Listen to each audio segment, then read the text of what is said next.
안녕하세요. 안녕하세요. 예. 반응이 좀 늦으시네요. 네. 제3회 그 3인 남녀, 얼마 전 제2회 노처녀 편을 이어서 오늘은 주대한 대표님을 모시고 20대 청춘 남녀들을 모시고 20대의 문제, 대학 현재 생활의 문제, 앞으로 우리가 먹고 사는 문제, 총체적으로 한번 이런저런 얘기를 하고, 또 20대들이 기성세대한테 바라는 점, 화난 점, 그런 얘기들도 좀 많이 하고, 그러면서 오늘 방송의 이야기를 나누도록 하겠습니다. 일단 자기소개부터 좀 진행드리면, 저는 지금 사회를 맡고 있는 명기라고 하고요. 지금 고양시민광장 소속입니다. 옆에 계신 주대한 대표님. 예, 저는 사회민주주의연대 공동대표를 맡고 있는 주대환입니다. 안녕하세요. 네. 소개하세요. 군포시민광장 22살 김수현이라고 합니다. 아, 예. 우리가 이제 소개를 하면서 본인 나이 정도, 학생이면 학생, 노동자면 노동자, 알바면 알바, 그 정도에다 이렇게 좀 하면서 진행했습니다. 네, 안녕하세요. 저는 시민광장에서 활동하고 있는 23살 대학교 4학년 김현지라고 합니다. 대학교 4학년. 네. 예, 반갑습니다. 저는 강동시민광장이고요. 지금은 중앙집행위원, 대학생 집행위원을 하고 있는 24살 홍성일이라고 합니다. 만나서 반갑습니다. 오늘 하루 좀 있었던 일을 잠깐 얘기해보고 싶은데, 주대한 대표님은 중앙일보하고 오늘 인터뷰 했던데요. 기사가 나왔던데요. 예. 예, 제가 아주 잘 읽어봤고, 제가 거기 민족문제연구소 회원이기도 한데, 어쨌든 오늘 아주 잘 읽어봤습니다. 예. 오늘 있었던 일 좀 간단히 말씀해 주시고, 옆에 소리님도 있었던 일 좀 잠깐 얘기해 주시면 좋겠습니다. 네, 저는, 오늘 중앙일보 7면에 제 인터뷰가 한 면 실렸어요. 그러다 보니까 제 친구들한테 전화를 좀 많이 받았습니다. 그걸 보고서 격려 전화도 해주시기도 하고, 또 약간의 좀 의견이 다른 분들도 문자 같은 것도 좀 보내주시고, 그래서 낮 동안 그런 문자와 전화를 주고받느라고 예, 한참 지냈습니다. 네, 전 요즘 노원병의 김지선 후보님 선거송 안무를 맡게 돼서 써니 서포터즈. 네.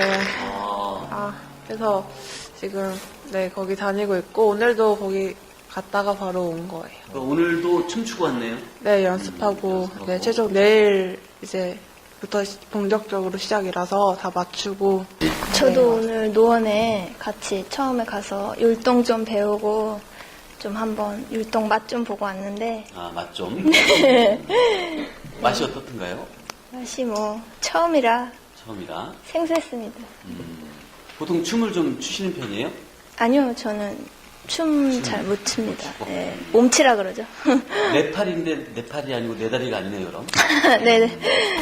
예, 저는 오늘 학교에 계속 있었거든요. 학교에 있었는데 과제가 저의 머리를 쥐어뜯는 과제가 하나 있어서요. 하루 종일 그 고민을 계속 하고 있었습니다. 예. 과제가? 예. 고민하고서 어떻게 결과가 났어요? 오늘 다행히도 한 일주일 고민해서 주제를 고민을 했었는데, 그 주제를 오늘 잡아서 이제 준비를 들어가려고 그럽니다. 고소를 5건 하고 왔어요. 고소 서부지검에 가서 증거를 인멸한 의사를 고소하고, 병원의 CCTV로 녹음을 못하게 됐는데 불법으로 녹음한 거를 우리 노회찬 대표님이 당한 통신비밀보호법으로 고소를 하고 오고, 또 간호조무사 3명이 불법으로 또 녹음을 한 걸 또 3건을 해서 총 5건을 고소를 하고 왔는데, 오늘 서부지검 갔더니 사람들이 너무 많은 거예요. 그래가지고 왜 저 때문에 많았나 생각했더니, 오늘 고영욱 가수 출신의 그 사람이 아동 성폭력 때문에 오늘 5년에 10년 팔치를 차는 걸로 선고받았다고 하는 것 같더라고요. 그럼 대표님 요새 대학 이야기로 잠깐 넘어가서, 요새 대학이 다니는데 보통 학자금 같은 것 때문에 대출을 많이 받지 않습니까? 근데 지금 학자금을 3분도 좀 받으셨는지, 혹시 대표님 아이들도 혹시 학자금 대출을 좀 받으셨는지 그거에 대해 좀 여쭙고 싶은 게 제 아들이 둘이 있는데요. 큰 아들은 뭐 진작에 대학 졸업했고 지금 직장 생활 4년 차 하고 있고요. 작은 아들이 지금 대학생입니다. 그래서 군대 갔다 와서 복학했는데 3학년. 그런데 아직 학자금 대출은 받지 않고요. 여유가 있으시군요. 네, 그런 건 아니고요. 제가 좀 대출을 받고 있죠. 거기서 받았습니다. 예, 제가 좀. 그쪽이 좀 이율이 괜찮은가 보네요. 뭐, 죽겠습니다. 네. 그거 뭐, 일일이 다 얘기하자면, 좀, 그런가요? 예. 네, 좀 대출 같은 건 받은 적은 없고요. 제가 생각하기에는 그러니까 대학이란 자체가 요즘에 우리나라 추세는 학벌이랑 그런 인식 때문에 그냥 점수 맞춰서 그냥 스펙 쌓으려고 가는 게 대부분인 것 같아요. 아닌 사람들, 아닌 경우도 있겠지만. 근데 저는, 그건 좀 아니라고 봐요. 왜냐면 대학을 가서 생활을 하는데 우리나라 특히 너무 많이 놀기도 하면서 물론 공부도 하지만 돈을 버리고 있다고 생각이 들거든요. 저는 그러니까 20살 때 학교를 들어갔는데 돈이 너무 아까운 거예요. 그러니까 저는 음악이랑 이렇게 춤을 해요. 하는데 그 시간에 그 학교에서 배우는 그 시간에 내 꿈을 향해서 내 꿈을 쫓아서 가는 게 좋다고 생각해서 저는 이렇게 과감히 말씀드리고 자퇴를 했거든요. 네, 그래서 지금 멋있는데요? 네, 좀 강사를 하고 있고 이제 네, 나아가려고 하고 있어서 그리고 너무 확 비싸요. 등록금이 감당할 수가 없어요. 아니 뭐 부모님들이 형편이 어려우시거나 좀 집안이 안 좋으신 분들은 뭐 감당이 안 돼요. 정말 주변에 그런 친구들 보면 너무 막 알바하면서 잠 하루에 3-4시간 자고 공부하면서 막 고시원에서 지내면서 그런 애들 보고 맨날 끼니를 컵라면으로 때운 사람을 보면 이런 상태에서 어떻게 공부를 해서 어떻게 우리 청년들에게 미래를 맡길 수 있을지가 저는 의문인 것 같아요. 어쨌든 멋있습니다. 그 여러 가지 뭐 사회적인 대학 형제 관습에 따라 이제 학교를 뭐 그만 다니고 본인의 뜻에 의해서 이제 계획을 짰는데 되게 멋있는데 수현 씨. 그다음에 현지 씨.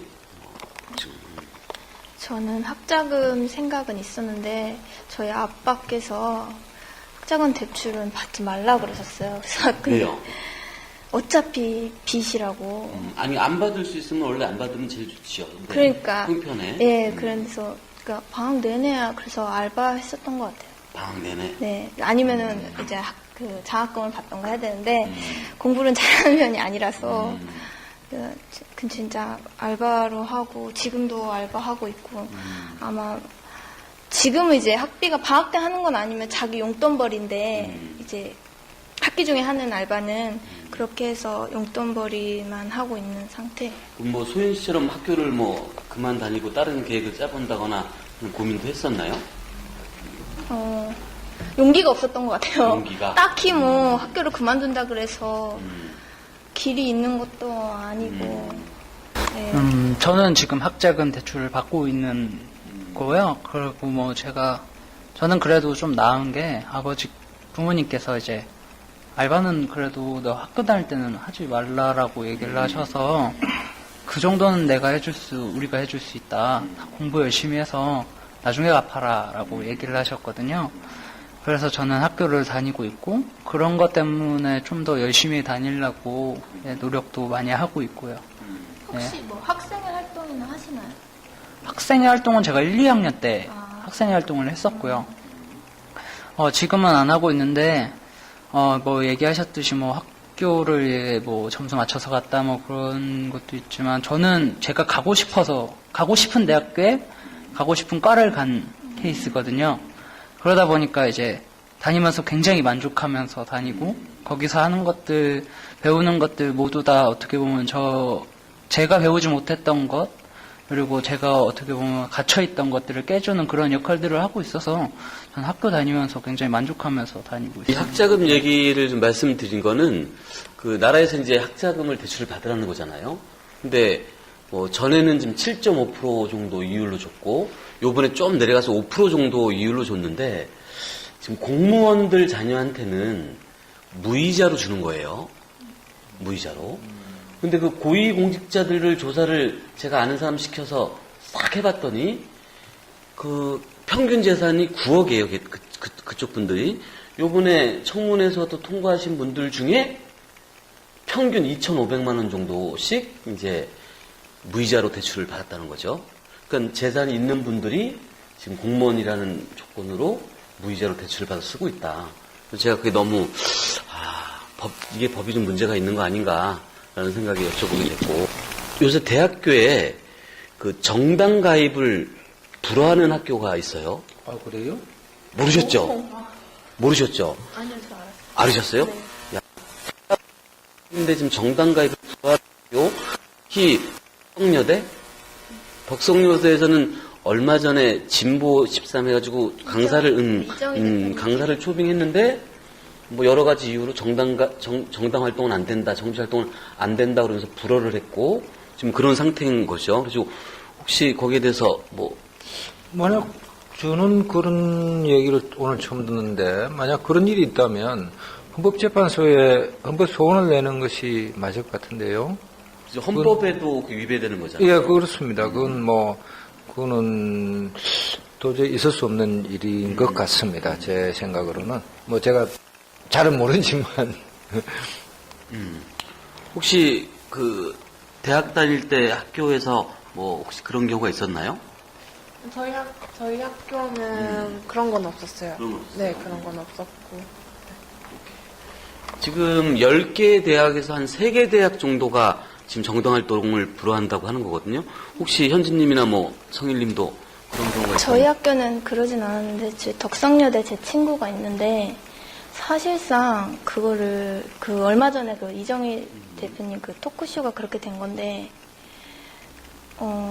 뭐 말씀하셨지 뭐 헌법재판소에 하면 된다 이게 말처럼 쉽지가 않아요. 학생들이 그리고 사실 정당에 가입해서 정치에 관심 있는 사람들은 되게 학교 내에 되게 소수의 인원이거든요. 그게 저희 학생의 신분으로서 그 어떻게 보면 다 좀 돈 아닌가요?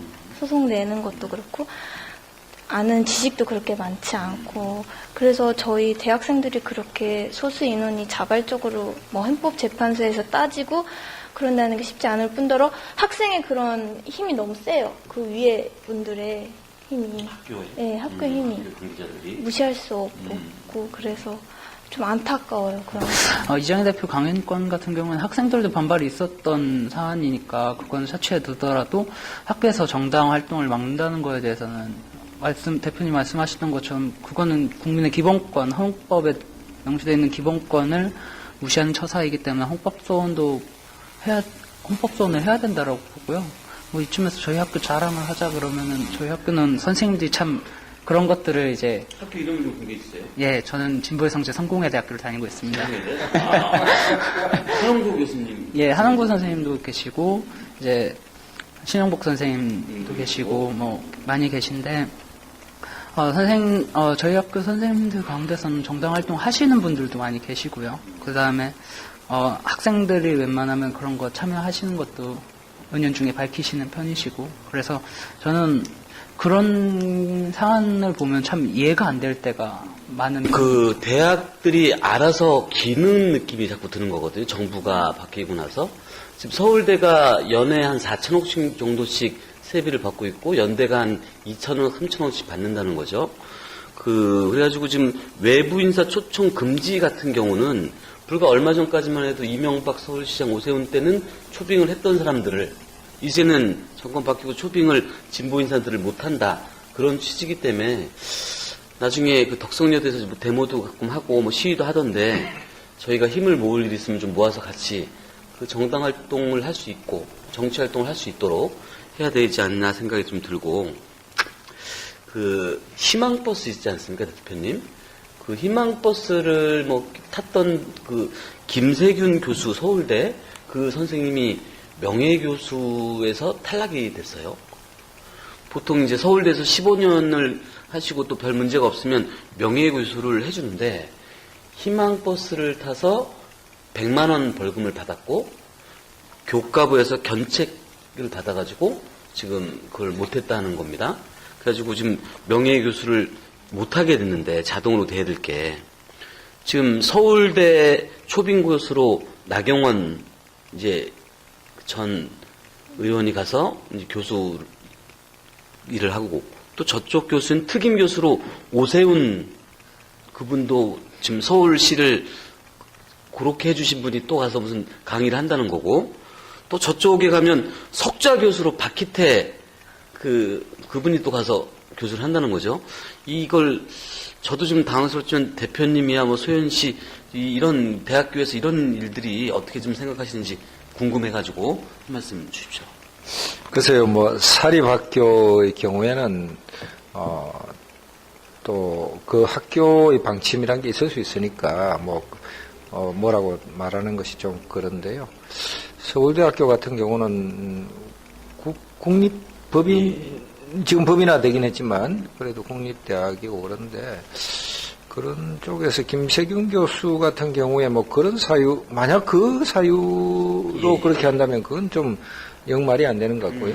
그건 그 희망버스로 탄다 이런 거야 그 어떤 그렇게 심각한 활동이 아니잖아요. 무슨 내 자가용 갖고 가면 아니 그러니까 그게 무슨 총을 만들어서 뭘 어떻게 한 것도 아니고 그런 걸 갖고 문제 삼는다 그러면 조금 우리나라가 자유로운 민주주의 나라라고 말하기는 좀 곤란하지 않을까 그런 생각인데요. 저는 그런 얘기를 들으면 안타까워요. 아직도 이렇게 갈리고 이렇게 위에서 정부에서 이렇게 누르는 세력들에 의해서 이렇게 휘몰아치고 있는 대학들, 그 밑에 있는 교수들, 그 밑에 있는 거기서 일하고 있는 사람들이랑 학생들, 그러니까 다 영향을 받는 거잖아요. 이거는 말이 안 된다고 생각해요. 이거는 절대 있어서도 되는 일이 아니고, 우리나라가 발전을 위해서는 이런 거는 꼭 바뀌어져야 된다고 생각해요. 이런 것도 이렇게 제대로 이렇게 행해지지 않고 이렇게 안 좋게 불법적으로 하는 게 있는데 어떻게 우리나라가 선진국 하자 이러는데 이런 걸 보면 아직 우리나라의 이런 정신적인 그런 건 아직 한참 좀 안 되는구나 생각에 좀 울컥한데 마음이 아프죠. 마음이 아프고 일단 이런 생각을 솔직히 이렇게 사적으로 얘기를 하면 사람들이 대부분 이래요. 우리가 이렇게 얘기해서 바뀌어지는 게 있어? 그래서 싫어하는 사람이 꽤 있어요. 해결되는 게 없다고. 근데 우리가 이렇게 얘기를 통해서 물론 그 자리에서는 이루어지는 게 없죠. 하지만 생각을 좀 해보고 그리고 그 얘기를 통해서 우리가 어떻게 해 나가야 될지 그러니까 힘을 키워지게 되는 좀 잡초 같은 근성이 생기는 것 같아요. 그러니까 이렇게 위에서 이렇게 밟히는 거잖아요. 어떻게 보면 이렇게 심하게 말하면 밟히는 건데 어떻게 해서든지 이겨내고 바뀌어 나가자는 그런 게 저는 생기거든요. 사실. 네. 그래서 좀 힘을 키워보고 싶습니다. 힘을 키워보고 싶다. 네. 추후로 정치를 좀. 근데 저는 음악 쪽이라서 음악이랑 정치를 음악 춤, 네, 그러고 싶어요. 네. 그게 아마 한진중공업 예, 한진중공업. 그거 사건에 관련된 건데 그러니까 오늘 크게 얘기해 주셨던 파업이나 시위 그런 것들은 기본권이잖아요. 근데 그거를 그렇게 침해당하고 있다는 게 좀 이 정부가 앞으로 5년 가야 되는데 계속 이럴 건데 좀 걱정이 많이 되네요. 네. 만약에 제가 억울한 일이 생겨서 그러면 저도 끌려갈 수 있는 거잖아요. 저도 제지당하고 저도 어떻게 보면 4학년 박탈당할 수 있잖아요. 뭐라 하죠? 학권 맞는다 그래야 되나? 그래서 좀 남일은 아닌 것 같아요. 또 그 교수님 얘기를 들으면서 저는 뭔 생각을 했냐면은 이제 대학에서는 지식인을 원한다는 생각이 갑자기 들었어요. 교수라는 사람들은 원래 지성인이 돼야 된다라고 생각을 하는데 지식인은 어디까지나 지식이라는 기술을 갖고 있는 사람들을 지식인이라고 하고 또 어떻게 보면 그 교수님께서는 자신이 갖고 있는 지식을 가지고 남을 위해 자기의 지식을 사용하시고 행동하신 분이니까 어떻게 보면 지성인인데 우리나라 대학에서는 지식인은 대우받을지 몰라도 지성인은 대우받지 못하는 그런 안타까운 현실도 느끼기도 하고요. 그래서 제가 이제 쭉 얘기를 듣다가 이제 지성인에 대한 막 얘기를 찾아봤는데 샤르트르가 지성인을 위한 변론에서 지성인은 이렇게 얘기를 했대요. 자기 일이 아닌 남의 일에 뛰어드는 자, 자신을 가꿀 줄 알고 시대의 잘못을 읽을 줄 알고 이에 대해 불만을 하기보다는 당당히 비판하며 상처받고 여린 영혼을 위해 실천하고 희생한다. 뭐 이런 말이 있는데 그런 것을 몸으로 실천하신 교수님이시라면은 이 시대 지성인으로서 당연히 대접받아야 되고 그런 지성인을 인정하지 못하는 대학이라고 하면 없어져야지 마땅하지 않을까라는 생각도 하고요. 예. 뭐 20대도 힘들고 30대도 힘들고 40대, 50대 대한민국에 사는 게 좀 고단하죠. 그리고 불안하고 염려가 되는 많은 세상인데 특히 젊은 세대는 3포 세대라고 해서 뭐 연애, 결혼, 출산 뭐 안 한다는 거죠. 이제 하기 힘들다. 이제 우리 그 연애 전문가이신 또 주대한 대표님이랑 아니 1회차, 2회차 방송을 보시면 알겠지만 저는 주대한 대표님한테 되게 놀랬던 게 그 80년도에 결혼을 하자고 학교 후배한테 이제 얘기를 했는데 그 학교 지금 이제 부인 되시는 분이 가사노동을 50%를 할 수 있느냐. 근데 가사노동에 대해서 이제 책을 사서 보고 이게 뭔가를 알고 나신 다음에 하겠다. 그래서 33년간 지금 가사노동을 50%를 뭐 최소 뭐 그렇게 하셨다는 그래서 지금 현재 그 소연 씨 뭐 현지 씨 뭐 성일 씨가 현재 지금 이성교제를 하고 있는지 그리고 또 뭐 주대한 대표님한테 일단 뭐 좀 이성관이라든지 뭐 궁금한 것들 그리고 또 뭐 할 것들 좀 한번 말씀을 해봐 주시면 좋겠어요. 뭐 있는 것부터. 지금 당장은 뭐 안타깝게도 하고 있지는 않고요, 연애를. 연애를? 예, 하고 있지는 않고. 이래저래 지금까지 막 선거도 있고 막 이런저런 사회에 참여를 하다 보니 이건 어디까지나 이게 변명입니다. 비겁한 변명입니다, 이게. 연애를 못한다? 그거는 약간 변명조고 제가 능력이 없었다라고 뭐 하고 싶은데 혹시 추후에 그 정치인으로서 좀 계획이 있으세요? 아니요. 예, 없어요? 아직까지는 없습니다. 아직까지는? 아직까지라고 했는데 그건 어디까지는 사람 삶이란 게 정치적 발언 같은데요? 사람을 살다 보면은 어떻게 살지 모르기 때문에 이제 그런 얘기를 하는 거고요. 예.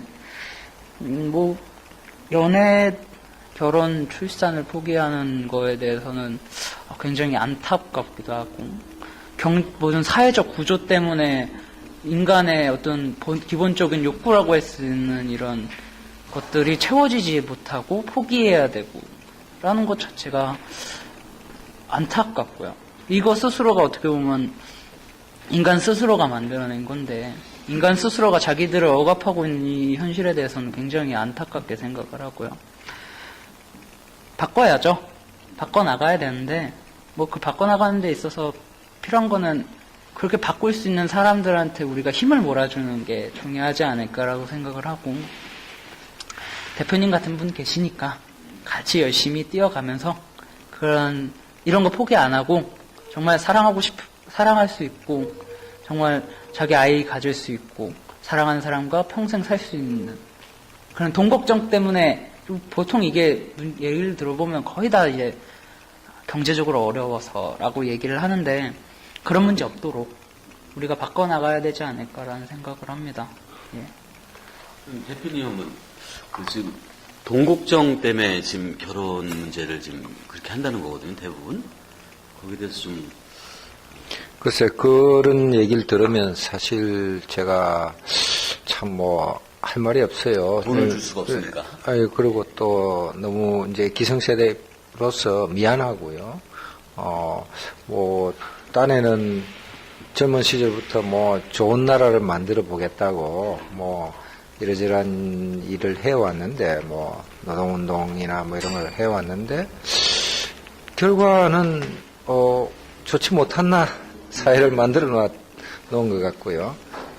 그래서 정말 미안하고 그런데 결국 우리 젊을 때 비교와 지금을 비교하면 뭐 예를 들면 뭐 국민 소득이라든지 이런 거 굉장히 많이 늘었잖아요. 굉장히 많이 늘어가지고 그 당시에 비교할 수 없을 정도로 한국이 잘 사는 나라가 됐는데 왜 이렇게 됐을까? 결국 그 당시에 보다 나빠진 게 한 가지 있는 것 같아요. 그 나빠진 거는 이 불평등해졌다. 말하자면 빈부의 격차가 너무 커졌다. 이것이 가장 나쁜 것 같습니다. 그래서 이게 부가 소수의 사람에게 집중되고 그것도 어느 정도 뭐 가진 사람들도 있지만 이제 영 못 가진 사람들이 나타나면서 이런 사람들의 경우에는 정말 포기를 해야 되는 그런 실정인 것 같아요. 그래서 이건 이대로 계속 가서는 절대 안 되겠다 이런 생각. 얘기 들으면서도 공감도 되게 많이 하고요. 그런데 제가 또 다른 면으로 생각하는 게 있다면은 연애, 결혼, 출산 암만 어려워도 아직까지 저는 젊다라고 생각을 하거든요. 언제 죽을지 모르지만 우리 앞으로 살아갈 날 많고 우리가 어떻게든 도전하면 될 수 있다라는 생각도 가지고 있고요. 그런 생각까지 버리고 싶지는 않고 만약 제가 정말로 이 사람이면 안 되겠다 싶을 정도의 사람이 있다 그러면은 그런 어려움 정도는 이겨나갈 수 있을 마음도 가져야 된다고 생각을 합니다. 이거는 어떻게 보면 우리가 같이 살아가는 젊은 사람들에게 해주고 싶은 말인데 겁먹지 말고 쫄지 말라고 하잖아요. 쫄지 말고 좀 당당하게 살아갔으면 이런 어려움도 있어도 이겨내는 방법도 찾을 수 있지 않을까 그런 생각도 합니다. 네, 저는 이제 육아 가사가 50% 하신다 그러셨는데 정말 하시나요? 진짜 그거는 제가 확인했습니다. 그래요? 사모님하고도 대화했고 확인했어요. 그런 남자 거의 없죠. 없죠.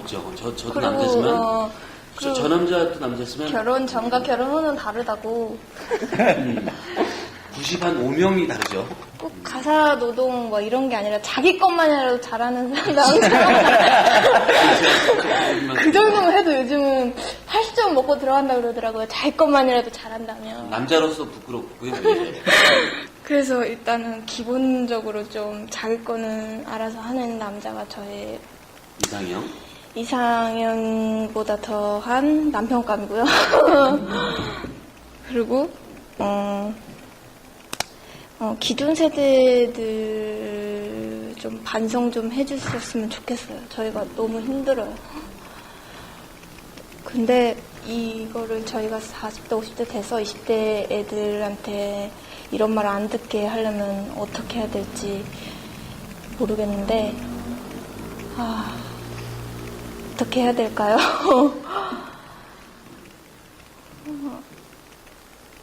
좀 나누면서 살았으면 좋겠어요.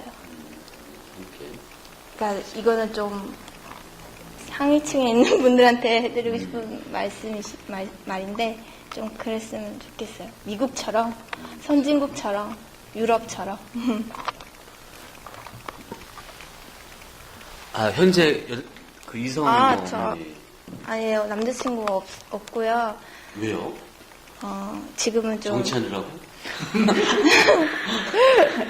그건 어디까지나 저의 지극한 개인적인 성현 변명이에요. 씨는 정치하느라고 지금 바빠서 지극하게 없는 거고. 변명인데 그렇게 말해주시면 저희 감사합니다. 모양이 살거든요. 정치 때문은 아닌 것 같고 그냥 이유가 딱히 없는데. 눈에 들어오는 남자가 없는 거고. 마음에 드는 사람이 없어. 아니요, 있는데 제가 항상 괜찮은 분들은 임자가 있더라고요. 그러면 뺏어야죠. 그거는 좀 왜요? 빼는 여자친구 있는데 어떻게 아, 여자친구 있는데. 대표님, 이런 경우 어떻게, 전문가로서, 이런 경우 어떻게 해야 되는 거예요? 마음에 드는데, 사실- 있어, 누가. 제가 전문가는 연애 전문가는 아니에요. 제 전문은 이제 좀 생물학을 공부를 좀 생물학? 예, 생물학. 그걸 이제 왜 그러냐면 인간도 동물의 그 한 종류다 이렇게 저는 보기 때문에 인간 이해를 위해서 이제 생물학까지 공부를 해야 된다고 저는 생각을 했었어요. 그래서 이제 좀 했는데 결국 이제 이 남녀 관계 이제 우리 흔히 동물에 대해서는 짝짓기라 그러잖아요, 그냥. 근데 저는 이제 그런 말이 뭐 나쁜 말이거나 좀 천한 말이 아니라고 생각해서 흔히 좀 쓰는 편인데, 하여튼 이 짝짓기라는 게 이제 굉장히 그 중요한, 말하자면 뭐 거의 종족 보존 본능이 가장 큰 건데 생존의 기본인데, 하여튼 뭐 마음에 드는 남자가 있다. 그런데 누가 있다. 이 짝이 있다.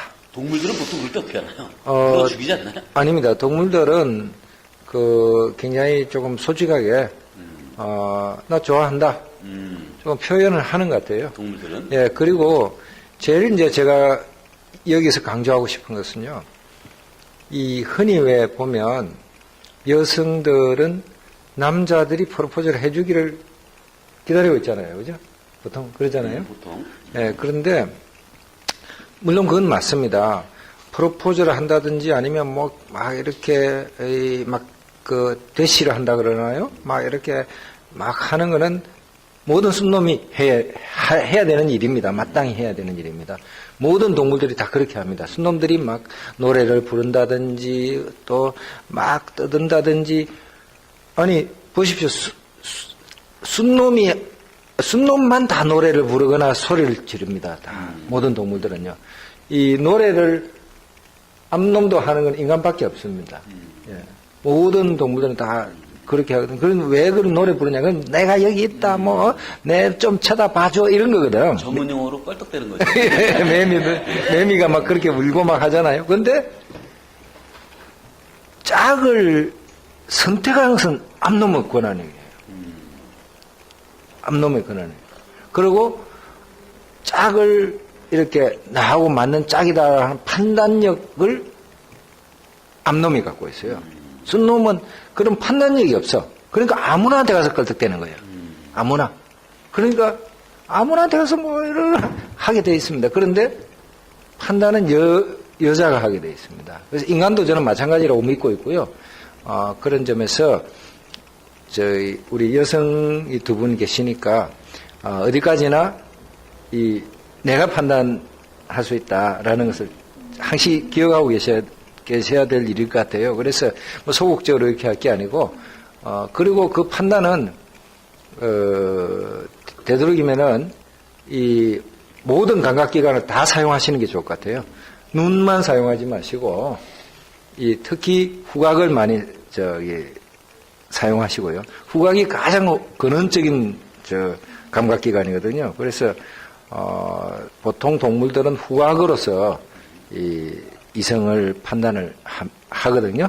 그래가지고 이제 그렇기 때문에 화장품 너무 많이 이렇게 막 향수 많이 뿌리고 다니는 남자들, 이런 남자들은 이 정보를 교란시키잖아요. 자기 몸에서 원래 나는 그 향기를 못 맡게 만들잖아요.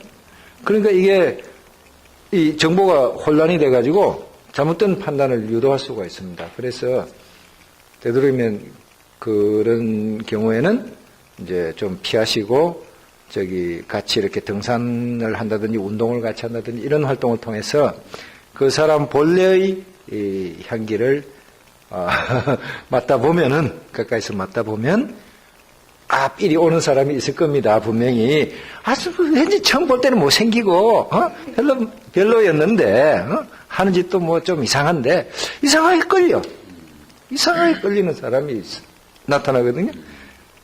보통 10명이나 20명 중에 1명 꼴은 있습니다. 예.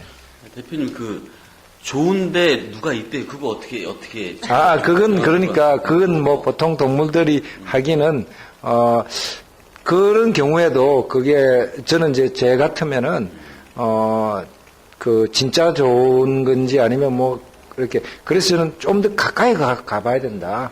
냄새를 맡아봐야 된다라는 거거든, 제 주장은. 그러니까 멀리서만 보고, 근사해. 그래가지고 뭐 마음에 들어. 요거는 좀 아닌 것 같고, 그러면 좀 더 가까이,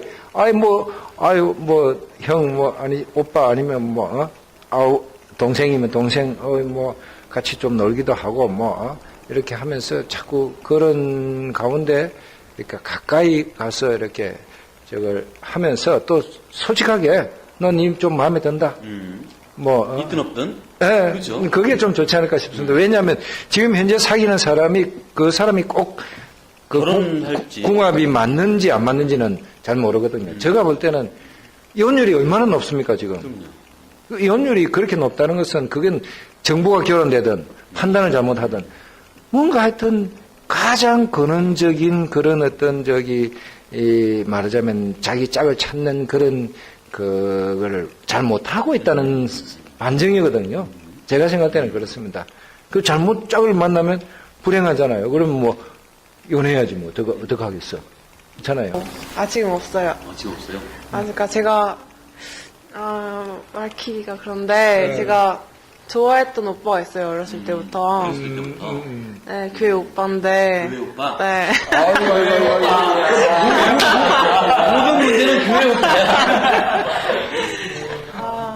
네. 어느 순간부터 제 마음속에 있더라고요. 네, 그래서 저는 되게 힘들었었던 것 같아요. 그러니까 지금 생각해보면 되게 풋풋한 추억인데, 그래서 그런, 현재는 없고요. 연애랑 결혼이랑 출산에 대해서, 연애는, 그러니까 그냥 남자 여자가 좋아서 하는 거잖아요. 그러니까 어떻게 보면 그냥 좋은 감정으로 가볍게 만날 수 있을 수 있다고 생각해요. 근데 결혼 같은 경우에는 현실적으로 이제 재산 같은 것도 필요하고 집 같은 것도 뭐 거주지나 그런 거 살려면 필요하고 사교육비라든지 그런 것도 어마어마하게 들어가고 있거든요. 그리고 학교를 다니려면 일단 뭐 등록금, 뭐 교복 그런 것도 어마어마해요. 사실 교복 한 벌 사는데 네, 막 100만 원 정도? 네. 그런 것도 되게 많이 들어가고요. 이렇게 올라간 것도 있지만 그만큼 따라간 것도 있기 때문에 그거는 솔직히 바뀌었다고는 생각을 안 해요. 그러니까 그 수준이 그냥 높아진 거지 그냥 이렇게 비교를 하자면 그럴 것 같고 그래서 그러니까 출산 장려를 위해서 되게 많이 힘써 주셔야 될 것 같아요. 그리고 세금 같은 경우에도 솔직히 너무 빈부격차가 너무 심해요. 지금 상층권은 너무 잘 살고 있고 중위권, 중상위권, 중상층은 별로 없다고 하더라고요. 근데 이렇게 되면 안 된다고 보거든요. 그래서 진짜 외국처럼 돈 잘 벌고 그런 소득이 많은 사람한테는 진짜 세금을 막 30-40% 정도 줘도 잘 살 수 있으니까 그만큼 버니까 왜냐면 못 사는 사람들은 정말 봉사활동 같은 데 가면 아니 너무 눈물이 나서 이렇게 못 하겠는 거예요. 너무 그런 그런 현실 비참한 현실 때문에 그래서 이런 문제는 좀 빨리 좀 바꾸어서 변화돼서 좀 재산 같은 경우에 고루 좀 퍼질 수 있게 그게 일단 시급하다고 생각해요. 그리고 지금 청년 실업 되게 문제잖아요. 일자리 창출 같은 경우에도 박근혜 대통령님이 공약으로 내세워 오셨는데 모르겠어요. 이렇게 봐야 될 것 같아요.